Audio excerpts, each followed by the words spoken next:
বিসমিল্লাহির রহমানির রহিম। ব্যবসায় সংগঠন ও ব্যবস্থাপনা প্রথম পত্র, অধ্যায় দ্বিতীয়, ব্যবসায় পরিবেশ। ব্যবসায় সংগঠন ও পরিচালনা সুসংবদ্ধ প্রণালীকে ব্যবসা সংগঠন বলে। ব্যবসায় সংগঠন ও পরিচালনার সুসংবদ্ধ প্রণালীকে ব্যবসা সংগঠন বলে।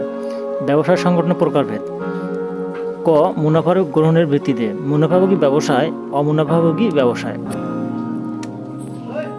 জাতীয়তার ভিত্তিতে জাতীয় ব্যবসায়, আন্তর্জাতিক ব্যবসায়, বহুজাতিক ব্যবসায়। মালিকানার ভিত্তিতে ব্যবসায় 7 ভাগে বিভক্ত। মালিকানার ভিত্তিতে ব্যবসা সংগঠনকে 7 ভাগে বিভক্ত করা হয়। এক মালিকানা ব্যবসায়, সোল প্রোপ্রাইটরশিপ বিজনেস। 2 অংশীদার ব্যবসায়, পার্টনারশিপ বিজনেস। 3 যৌথ মূলধনী কোম্পানি, জয়েন্ট স্টক কোম্পানি, সমবায় সমিতি। 4 কোঅপারেটিভ সোসাইটি। 5 ব্যবসায় জোট, বিজনেস কম্বিনেশন। 6 রাষ্ট্রীয় ব্যবসায়, স্টেট এন্টারপ্রাইজ। 7 যৌথ উদ্যোগ ব্যবসায়, জয়েন্ট ভেঞ্চার বিজনেস।